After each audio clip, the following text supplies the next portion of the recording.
আসসালামু আলাইকুম। আমি হাসিবা। তো আজকে আমি সহজ পদ্ধতিতে কিভাবে ভেজ মোমো তৈরি করব, তো প্রথম থেকে শেষ পর্যন্ত ভিডিওটি আপনারা দেখতে থাকুন।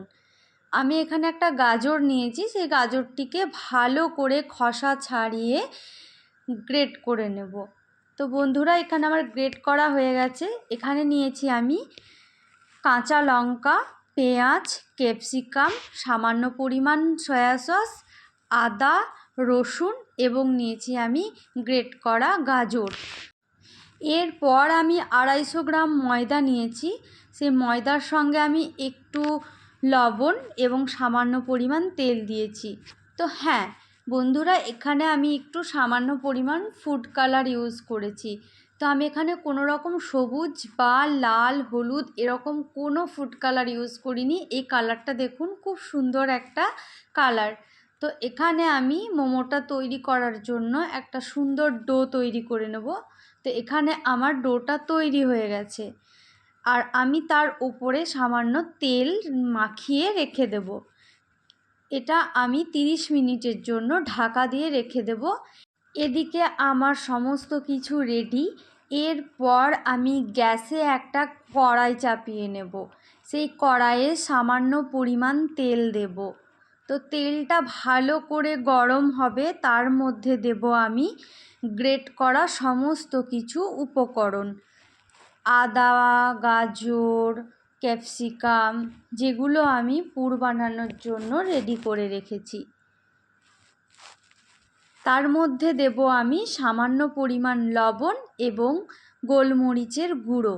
যেহেতু আমার এখানে পুরটা সামান্য পরিমাণ দিয়েই আমি করেছি, অল্প মোমো বানানোর জন্য।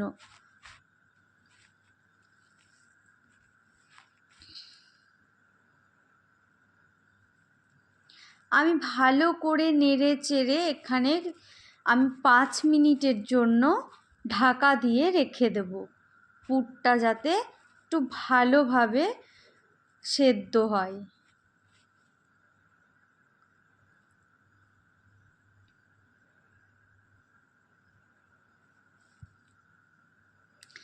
এরপর দেখুন বন্ধুরা, আমি এখানে সয়া সসটা সামান্য পরিমাণ দেব, একটু ভালো লাগবে বলে দেখতে।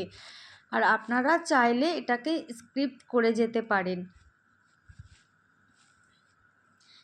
এখানে আমার মোমো তৈরি করার জন্য পুরটা রেডি হয়ে গেছে।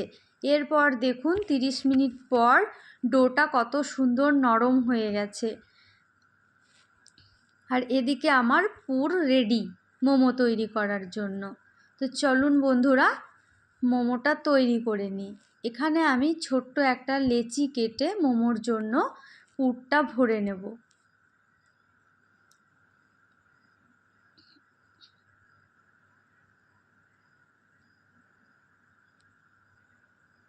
বন্ধুরা, আমি এখানে ফার্স্ট টাইম বাড়িতে মোমো বানাচ্ছি।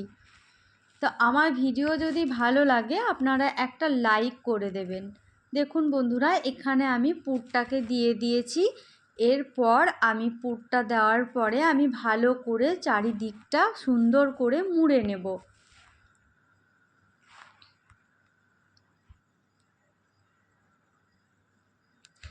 আপনারা কে কোথা থেকে ভিডিওটি দেখছেন একটু কমেন্ট বক্সে কমেন্ট করবেন, কারণ আমার এই ছোট্ট চ্যানেল, আপনাদের একটা লাইক আমার কাছে অনেক মূল্যবান।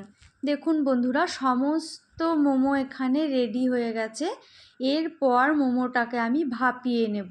তো এখানে আমি নিয়েছি একটা হাঁড়ি, সেই হাঁড়ির মধ্যে নিয়েছি জল। আর এই ছাঁকনির সাহায্যে আমি কিভাবে মোমো তৈরি করব দেখুন বন্ধুরা। আমি কিন্তু কোনো রকম মোমো মেকারে মোমো বানাবো না, আমার কোনো মোমো মেকার নেই। একদম ফুটন্ত গরম জল যখন দেখবেন ভাপ বেরোচ্ছে, তারপর কিন্তু মোমোগুলো দেবেন। মোমোগুলো দেওয়ার পর আমি 10 মিনিটের জন্য ঢাকা দিয়ে রেখে দেব। 10 মিনিট পর দেখুন বন্ধুরা, মোমোগুলো কত সুন্দর হয়েছে। এরপর আমি মোমোগুলোকে তুলে নেব একটা প্লেটের সাহায্যে। দেখুন বন্ধুরা, ফাইনালি আমার মোমো রেডি হয়ে গেছে। এরপর আমি মোমোর সাথে সামান্য পরিমাণ চাটনি দিয়ে খেয়ে দেখব কেমন হয়েছে। আসসালামু আলাইকুম।